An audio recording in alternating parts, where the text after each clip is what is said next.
Good afternoon to all of you. So today we are going to start with the another supervised learning, and that is your logistic regression.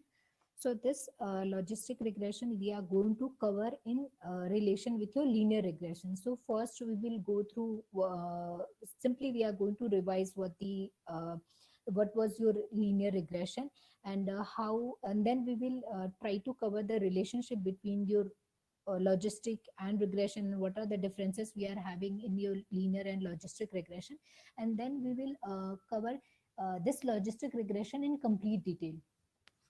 So we are going to start with, so this is the agenda for today's class. So first we are going to start with the classification, although we have covered this classification in your last class also. So in that class we have covered this decision tree, how we can use the decision tree for the classification task. And today the another algorithm which we are going to cover is the logistic regression. So this is also a part of your classification. So first we are going to start with the classification, and then we will cover this logistic regression in more detail. So after the some description with your classification, next we will go with your simple linear regression. As I said, we are going to cover this logistic regression in relation with your linear regression. So first we will start with the linear regression, simple linear regression. Then we will cover what are the differences we are having between your linear regression and logistic regression, why this linear regression can't be used for the classification, and why this logistic regression we can use for the classification. Next we will see this GLM. So GLM basically stands for your generalized linear model. So some very brief intro we will cover related to your generalized linear model. Next, we will go for a logistic regression in very much detail. And there is one new term, and that is your normal equation. So Uh, uh, yes, yes. Ma'am voice break हो रही है. ये-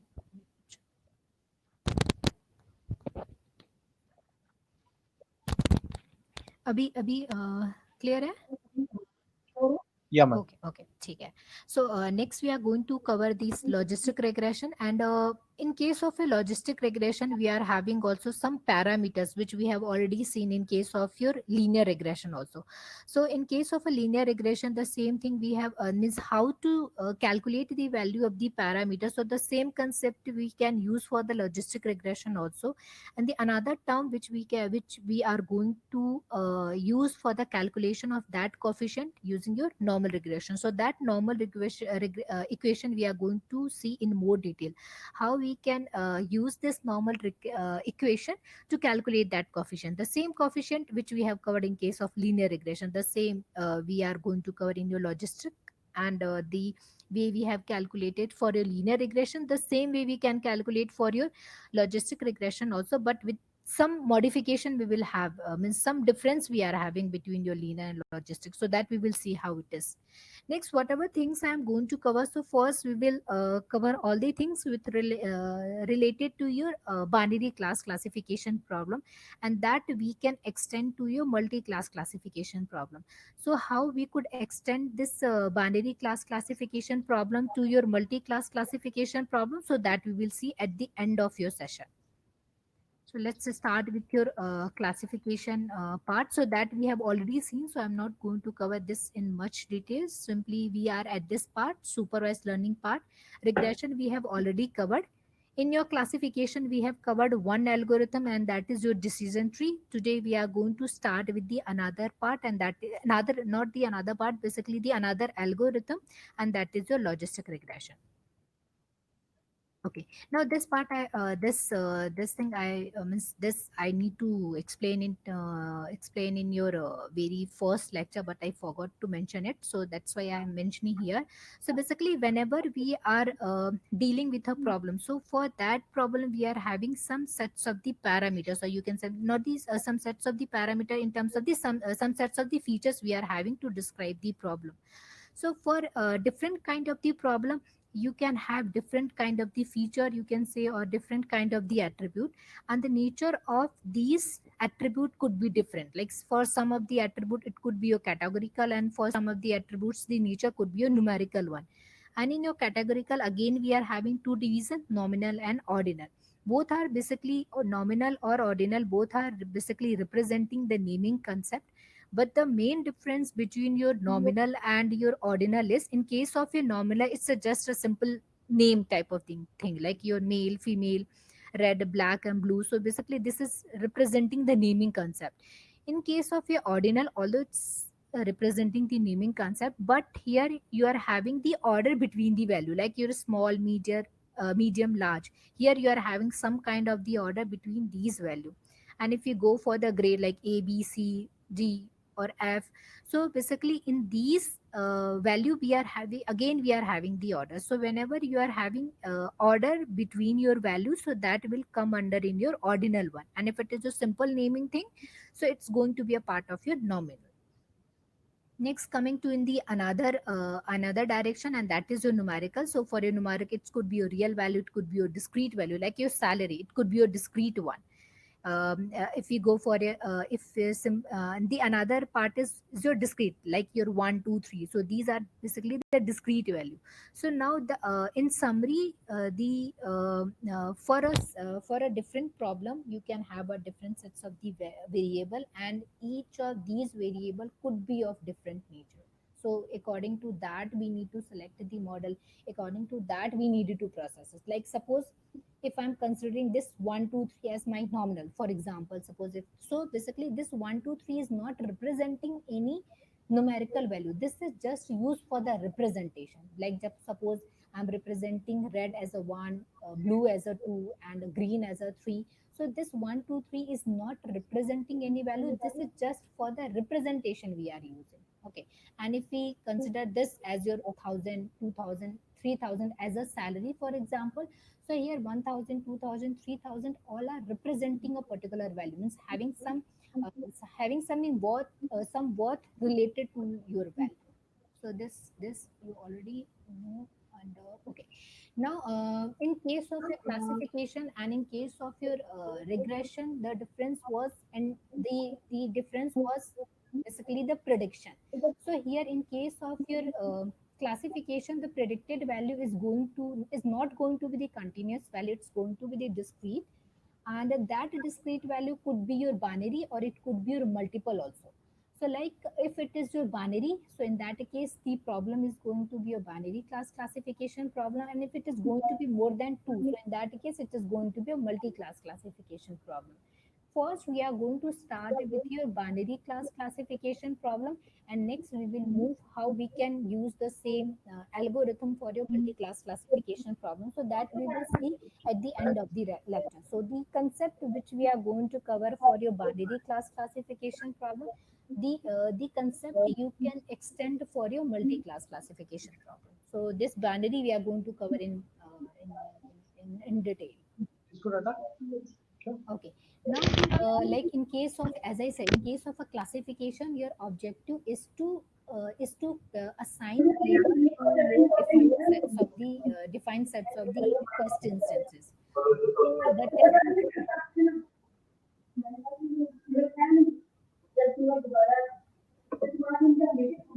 I'm getting so much voice.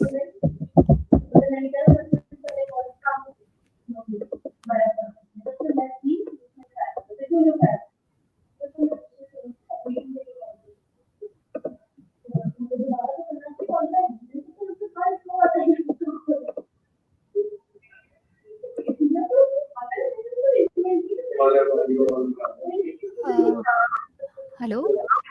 Yes, ma'am. I'm getting so much voice. Okay. Perfect.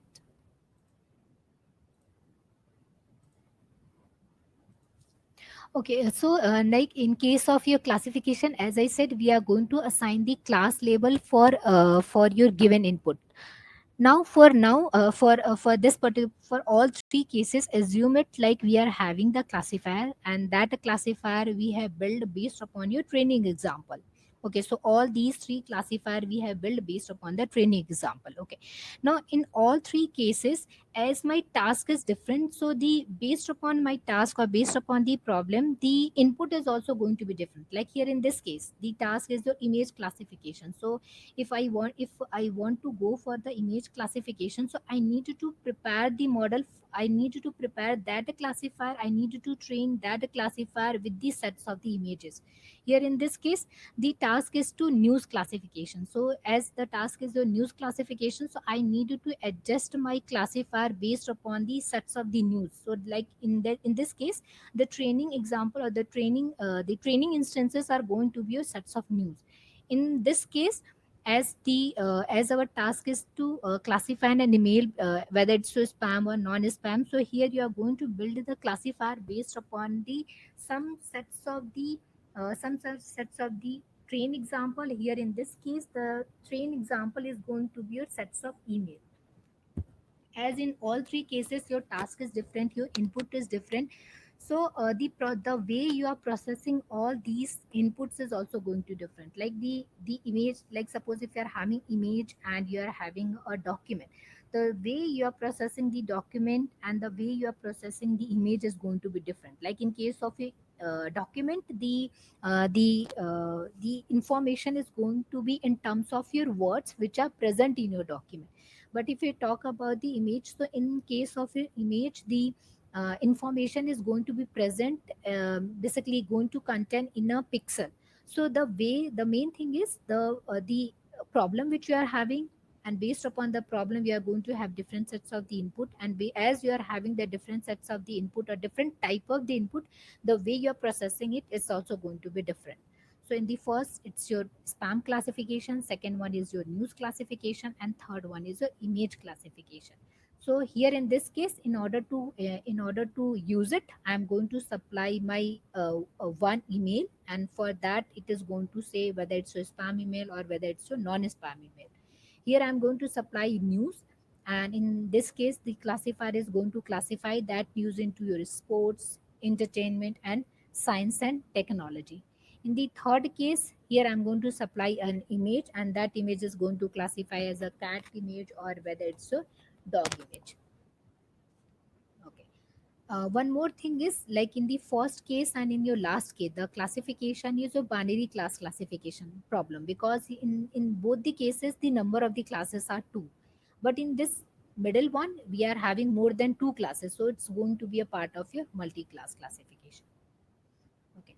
Next, move to your linear classifier. So basically, in case of your linear classifier, we are going to perform the prediction based upon the weighted summation, or based upon the weighted summation of your features. So here we are here we are this X is basically representing your feature, and this W is representing the weight associated with the feature. So with these two combinations, we are going to perform your prediction. So this is the concept which we are having in case of your linear classifier. Okay. Now, if we take the example to further explain this classification model, like suppose if you want to book a table in a restaurant, so for that, what we can do is we can check the review of that particular restaurant. So for that, I am going to take a review, and that I'm going to supply in my classification model, and based upon the classification model, whether it's going to classify whether it's your positive one, whether it's your negative one.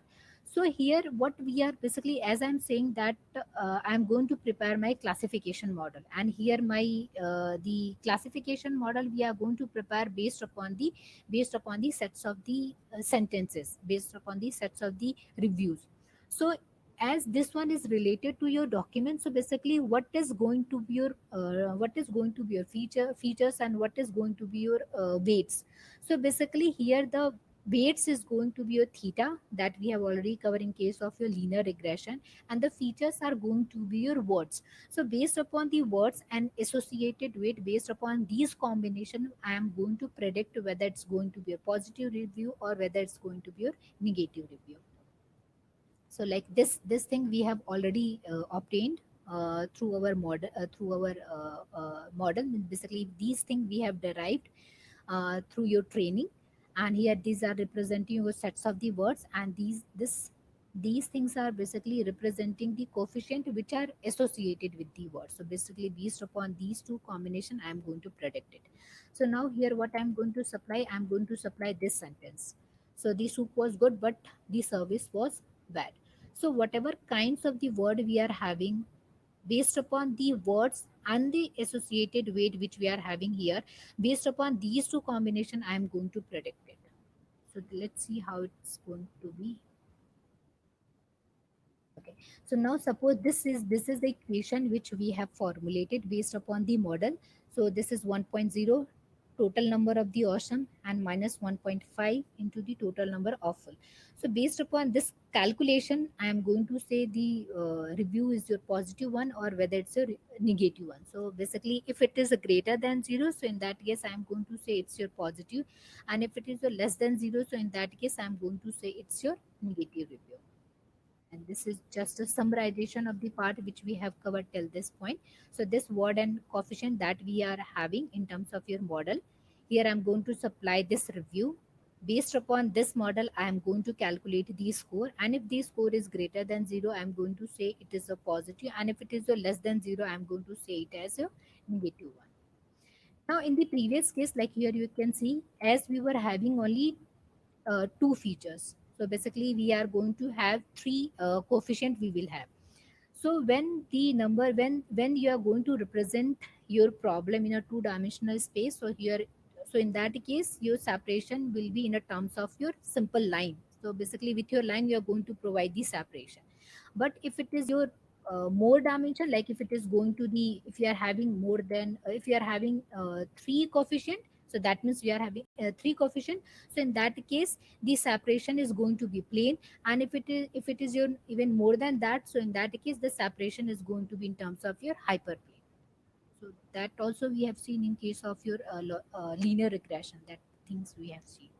Like here, this in case of your, like we were using this awful and the awesome for in order to perform a prediction. So we were having this simple line,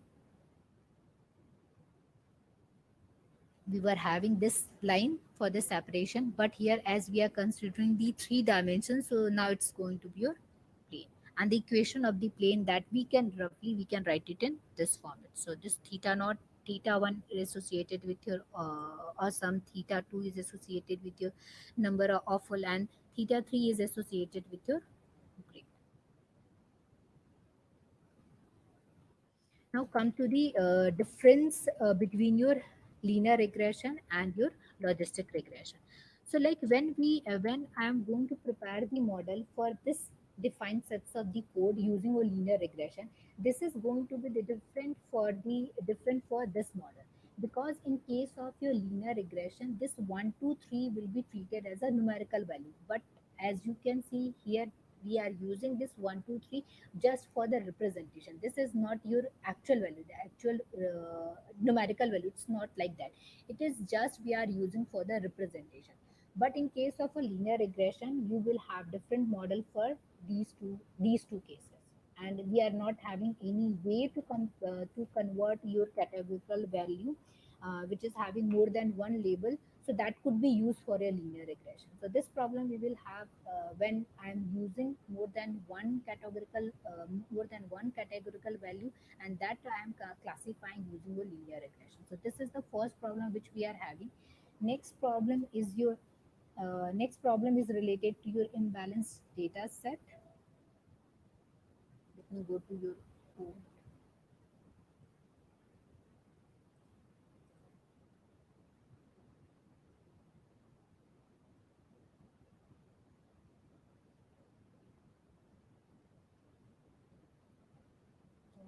Hope this Python editor is visible to you. Okay, like suppose the next problem which we are going to address using this example. So here what the example is, here we are having 20 customer, and the 10 of the customer is having age between your 10 to 19, and the another sets of the customer like your 20 to 19 is the other another 10 customer is having age between your 20 to 29.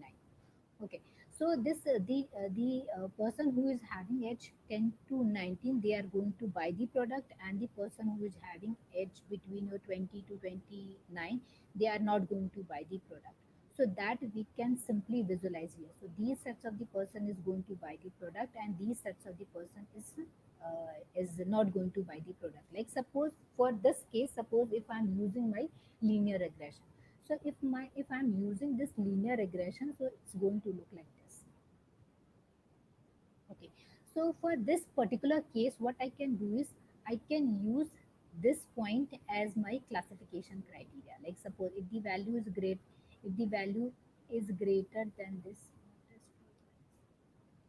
if the value is greater than this, then it's going to fall into this side, and if the value is less than this, so it's going to fall into that side. Okay, so this thing we can do in case of your linear regression, but the problem is in case of your linear regression, the range of your calculated value even could cross the boundary of your 0 1. It's not like that it is going to fall within your 0 1. So using this criteria as for classification is not going to work in this case.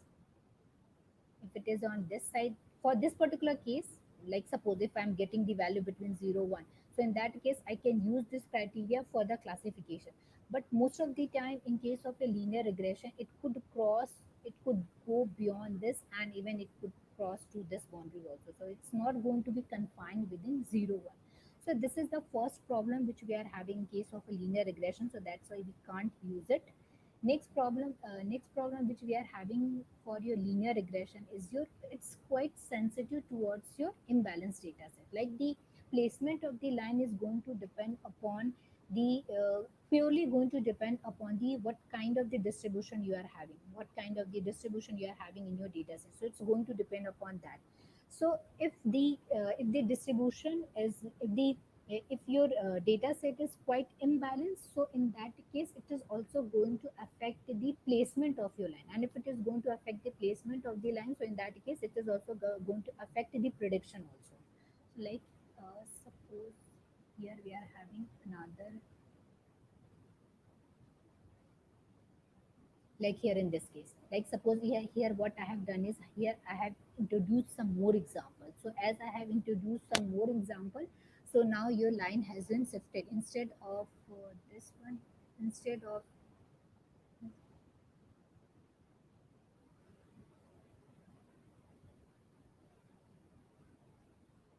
instead of this,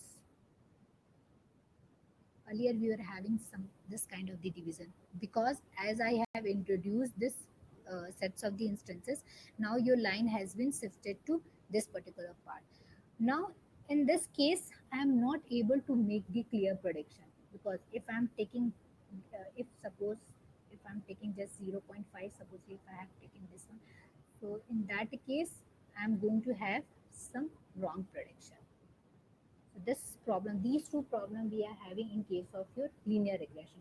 And these two problems we are going to solve using your logistic regression. So for now, I'm going to show you this logistic regression is going to work for both of the cases, and how we can use, we can build a model using a logistic regression, so that we will see in the coming slides. So for now, I'm just going to show you uh, this logistic regression is going to work for both of the cases. So,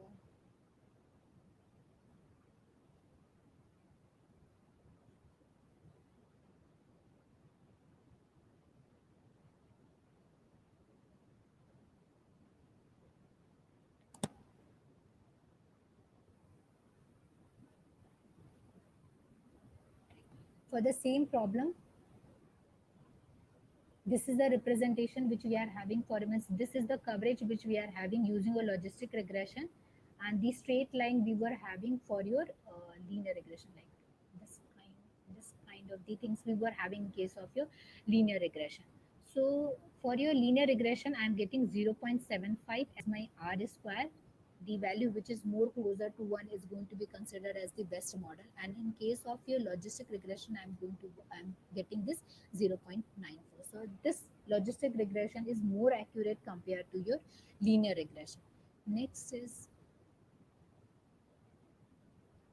next for your imbalanced data set. So this logistic regression is very efficiently able to cover this part also. So this thing we can see from here. for your linear regression, I am getting the value 0.42, and for your logistic regression, I am getting the value 0.95. So as you can see in both of the cases, this logistic regression is performing quite better than your linear regression.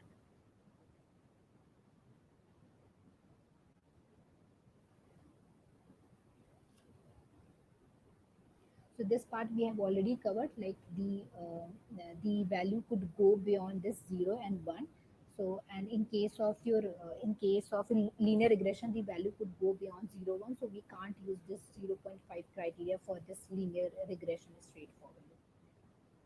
That problem we are having in case of a linear regression. Okay. Now one more thing is related to your classification. Is like in case of a decision tree, what we were doing is we were simply classifying our instance as one of the as a means basically we are assigning a class label based upon your defined sets of the classes, simply following one path, and that path is going to define the class label for your considered test instances.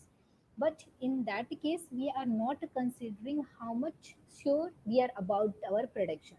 So that thing also we are going to cover in case of your logistic regression. Like suppose if you are having these two things, like you are having this two things, food and everything was awesome. So here I am very much sure about the what this is your positive review, but food was good, but service was okay. So here I'm not sure whether it's going to be a positive review, but or whether it's going to be a negative review.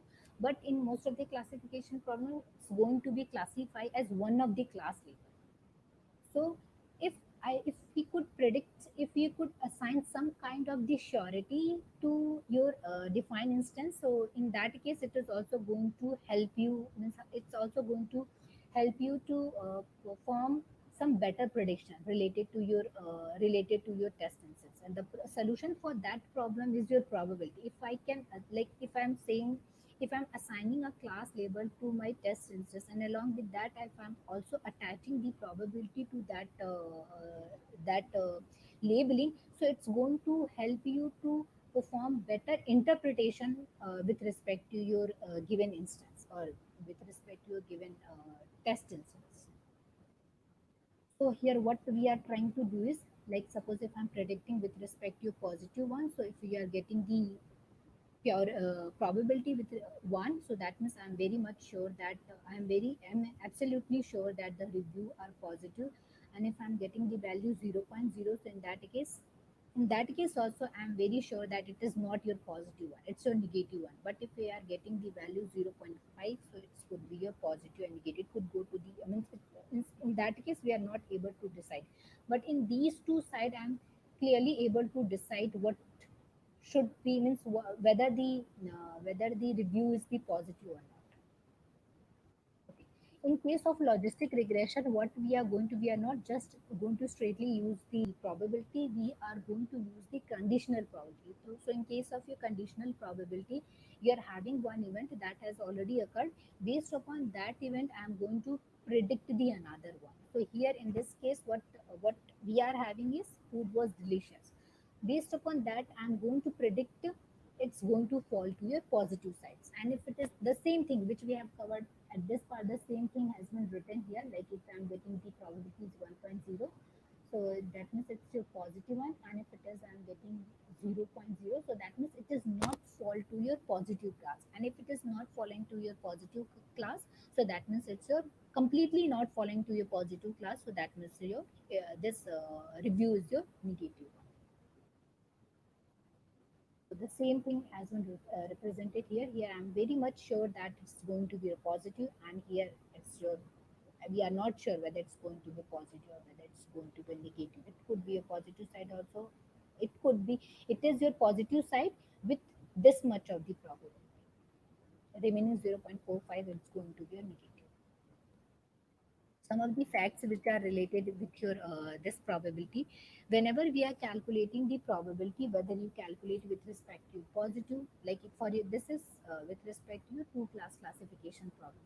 So whether the suppose if you are calculating the probability, so if you are calculating the probability for your positive class, so in that case it is also going to fall between 0 1, And if you are calculating the probability with respect to your negative class, in that case also it is going to be between 0 1. Same with your multi-class classification problem. For all the classes, the probability is going to be between 0 and 1. Next thing which is important with respect to the probability is whenever you perform the total summation for one instance, with respect to positive and with respect to negative, it's going to be one. Like here, as I said, here in this case, here we are going to calculate here the probability is 0 0.0. So that means the probability of being in a negative class is 1. And here in this case, as the probability with respect to the positive is 1, so that means the probability of being in a negative class is going to be 0 0.0. So the probability, the summation is always going to be 1. But if we perform the summation of all of the instances, it's not going to be equals to 1. Like if you are having 4 5 instances and you are going to perform the summation of all the positive, means summation of their probability of being in a positive class, so it's not going to be equals to 1. Next part related to your multi-class classification problem. So the same instance with some probability could be a part of this dog, could be a part of the cat, and could be it could be a part of your bird. And when you perform the summation, it's going to give you 1. And when you perform the summation of your multiple instances, in that case, it's not going to be 1. So this thing we have seen, like if it is greater than 0, then go to that negative. If it is less than 0, then we are at the negative side, and if it is your greater than 0, then we are going toward the positive side. So now the next question comes, how we can relate this score to this probability, because this score, it's not going to between 0 1, it could cross that boundary. So the now next thing is how we can just a minute, I'm getting a call.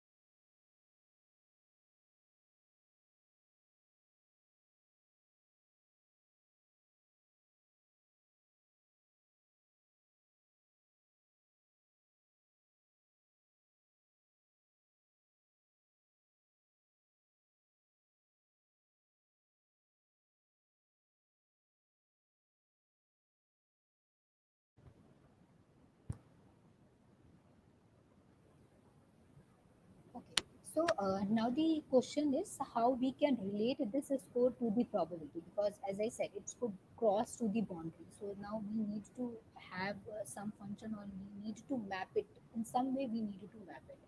So that we are going to see how we can map it. So this thing we have already covered. Like we are getting the score between, it could be toward this range, toward this side, or it could be toward that side.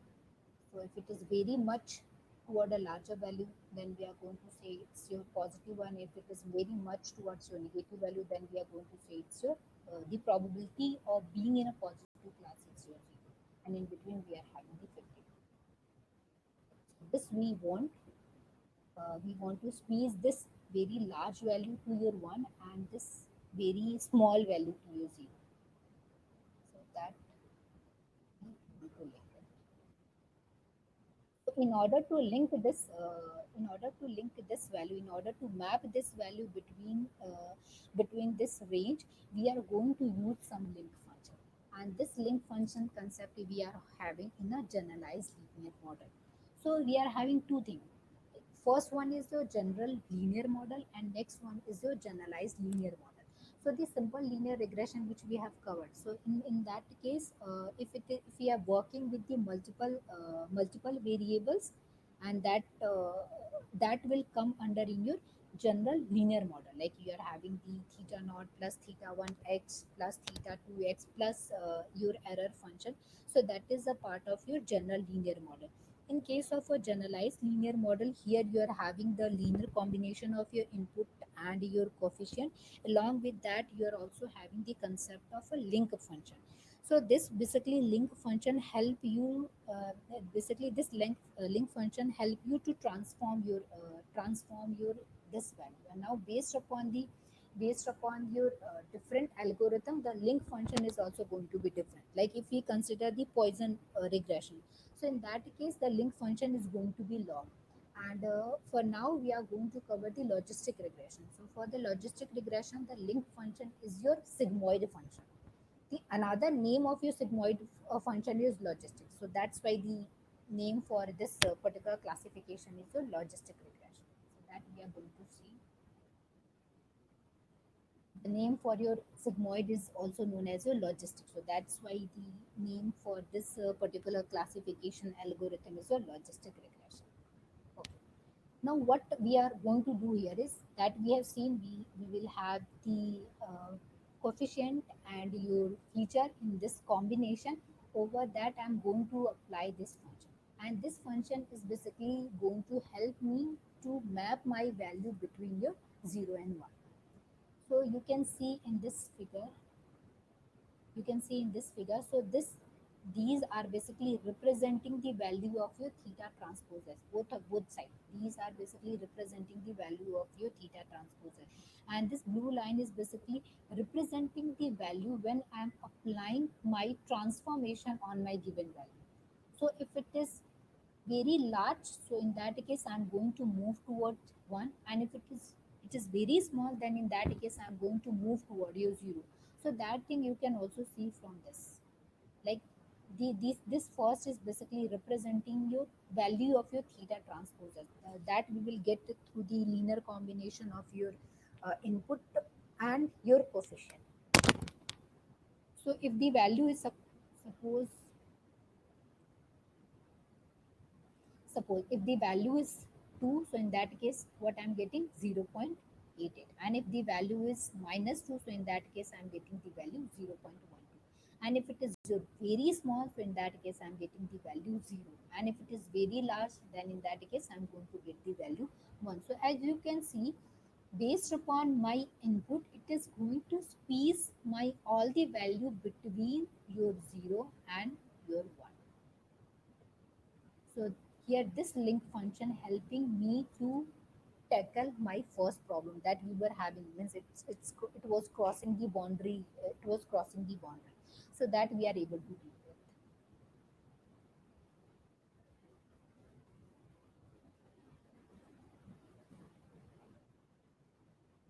That we have seen with this sigmoid function helping us to map this way. Next thing again, it is this slide also representing the same concept. If the value is greater than 0, if it is greater than 0, so we will move toward the 1, and if it is less than 0, then that case we are going to move toward this going to move toward the 1. Sorry, going to move toward the 0. And as we are using this line as my prediction, so if the calculated value is above than 0.5, so the class label is going to be 1, and if it is your below than 0.5, then in that case the class label is going to be 0. So that thing we want to achieve. If it is greater than the particular value, then the class label is 1, and if it is less than that value, then class label is going to be 0. So that thing we have explained it. Okay, now this is just to represent, means based upon this particular combination, how we are able to say whether it's going to be a one class or whether it's going to be another, means whether the instance is going to be a part of your one class or whether it's going to be a part of your another class. So this thing has been explained in this particular slide. So like suppose for example we are having this equation that we have formulated based upon the training example, and this is the value of your coefficient. So for your theta naught, this is the value. For a theta 1, this one is value, and for theta 2, the value is your 1. So what I was saying is, whenever you are getting this combination, means theta transpose s, whenever you are getting this combination greater than 0, in that case you are going to fall into the side 1. And whenever you are getting this combination less than 0, then you are going to fall into the side 0. So here in this case, suppose if I'm taking the 1, for example, I'm taking this as your 1 and this also as your 1. So somewhere I will be at this side. So as I'm in this side, so it's going to be fall into that, into this particular category. Sub, and this also we can test it. 1 plus 1 greater than equals to 3. So this is not the case. So if this is, it is not satisfying the criteria, so it's not going to be a part of your class 1, it's going to be a part of your class 0. Same if we take the another one, suppose if I'm taking just 3 and 2. So as visually it's visible, like visually you can see I'm at this side. If I'm at this side, so it should be the class label should be 1. So that also we can figure out from this equation. So what value I'm having? 3 plus 2, and that will be your greater than equals to 3. So it's satisfying the criteria of being in a class 1. So that just to relate, if I'm getting the value, if I'm getting, if I'm getting this combination as a greater than 0, so in that case it's going to be at this side. If I'm getting this combination as a less than 0, then in that case I'm going to be at this side. So this concept has been explained. Here in this case we are having the linear boundary, but sometimes we can also have the non-linear boundary. Like here in this case, it's going to be non-linear. So the same thing you can also add. Means also you means based upon this particular condition, you can also check at which side you are going to fall. Just a summary of your logistic regression and your linear regression. So in case of the difference is going to be, in case of your logistic regression, we are going to predict the we are going to use for the classification. That means the category is going to be your the category is going to be a discrete one. In case of a linear regression, it's going to be a continuous one. So this thing also has been written here. It's going to be a continuous, and here it's going to be the categorical one. In case of your linear regression, we are using the least square method, and in case of your logistic regression, basically we are using the maximum likelihood estimation. Basically, we are trying to maximize the probability of a being in a one class. In case of your linear regression, we are using this function uh, to have our model. In case of a logistic regression, internally we are using the same function, but along with that we are applying the sigmoid function over that, so that we can get the probability, and based upon that probability we can derive what should be the class label. It's going to be, here I'm talking about the simple linear regression, so it's going to be the straight line. Here it's going to be a sigmoid curve, and this we are using for the prediction, where the prediction is going to be continuous, like your forecast sale, so it's going to be continuous. And this is we are going to use for the classification, like your image classification, document classification, email classification. So for that kind of the application, we are going to use logistic regression.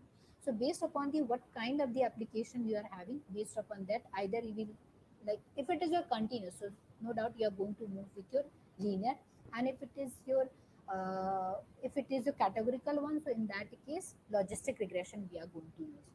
And the next thing we have covered, we can't directly, although the concept of your logistic regression is related with your linear regression, but we can't directly use the linear regression for the classification because of this imbalance data set sensitivity, and your score is going to cross the boundary. So these problem we are having when we are using the linear regression. So that's why we came up with logistic regression with some modification, so that we can tackle these problem and we can use it for the discrete classification. Now like as you now you are able to relate, in case of your logistic regression, we are having sets of the input, means we are having the features, and for each of the instances we are also having the class label. So for now we are just assuming that we are having two classes, like you 0 and 1, we are having two classes. Okay, now as in case of a linear regression, we were having theta, and for the theta we need to use some method in order to calculate it. So in this case also, in case of your logistic regression also, we also need to calculate the value of your theta, because your model is going to be based upon that one only. Okay. So here also we need to formulate some way to calculate the value of your theta. So next we are going to concentrate on that.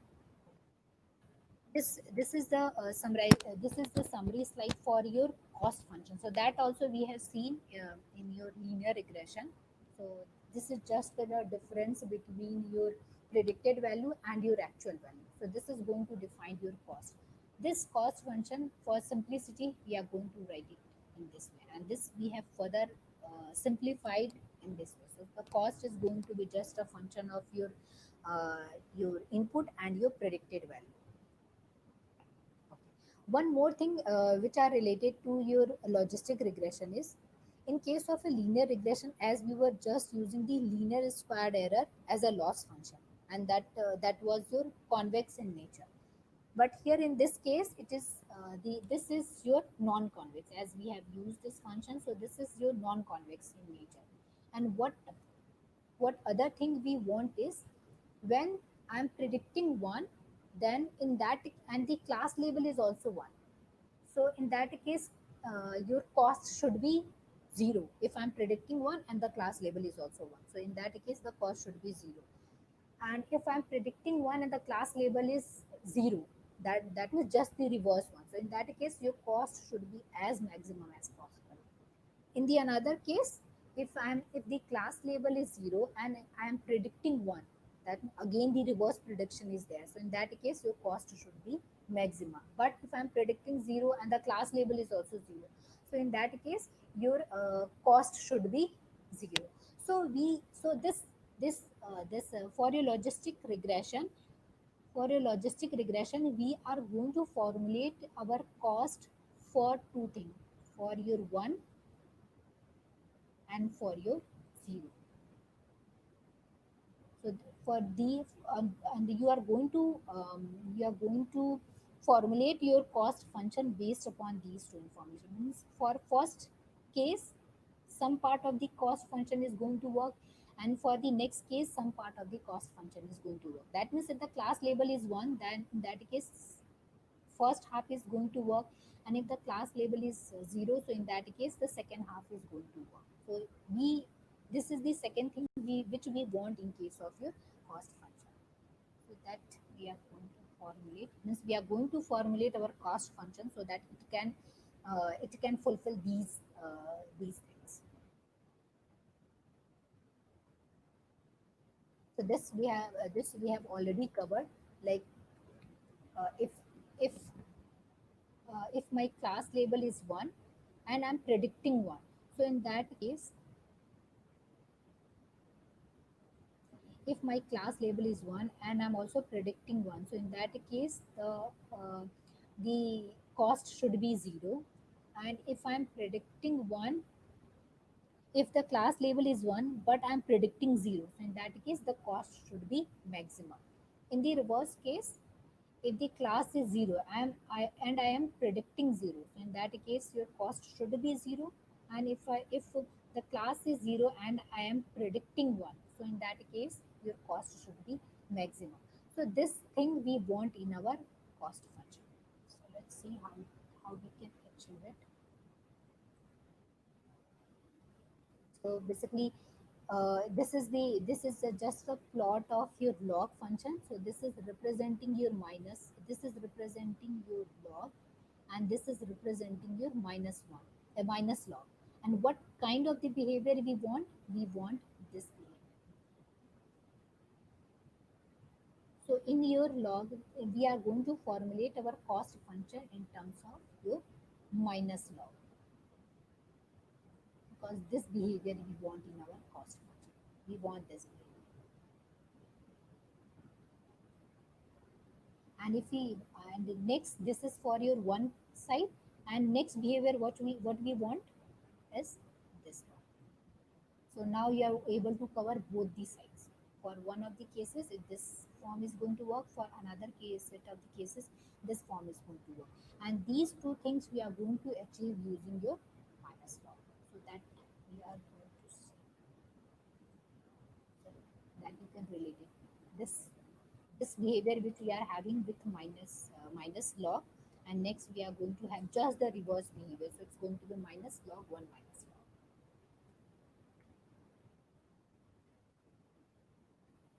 behavior which we are able to achieve using your minus log, and this we are going to achieve using your minus log 1 minus this k, and the rest of the part we have already covered. So now how we are going to write it down. So this was your cost function, the just the difference between your actual and the predicted one, and that cost function we are going to write in this way. So if the class label is one, so in that case, basically which part we want. If the class label is one, I want this thing. So this behavior we will have with using your minus log x. Sorry, minus log k. Here your k is this one, this model which we are predicting. Okay, and this is going to be a theta naught, and this is your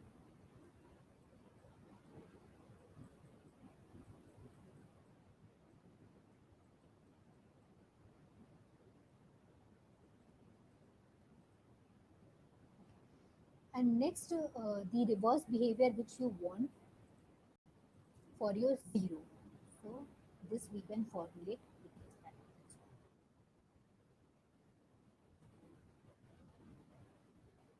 So your cost function is going to look like this. Let's summarize in this way. Let's just combine these two things and written here. So if your y is equals to 1, so in that case, this part is going to work. And if the y is equals to 0, so in that case, this is not going to work, this is going to work. So for y is equals to 1, this is going to work, and this is going to be 1 minus 1 0, so that means it is not going to work. And when your y is equals to 0, so in that case it is going to work, and this part is not going to work. So now we are able to deal with this part also, and we are able to deal with this part for y is equals to 1, and this is for your y is equals to 0. This is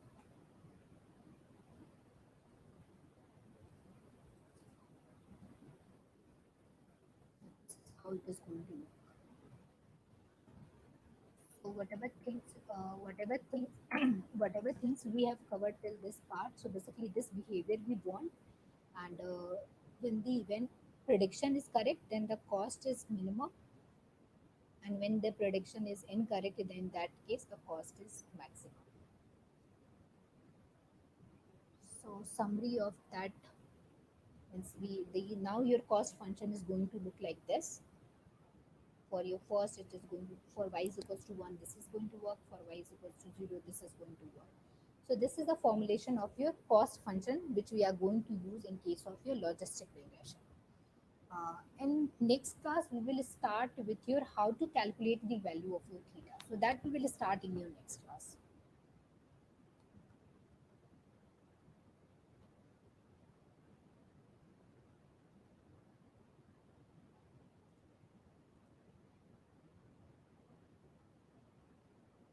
Okay.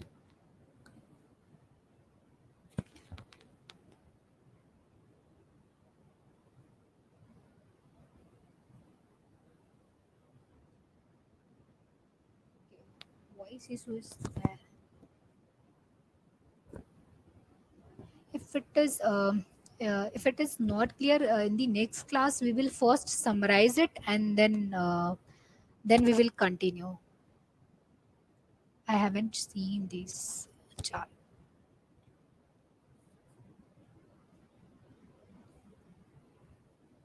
If anything is not clear, so that we can cover in your next class also. So let me know what part are not clear, so we will continue with that one only.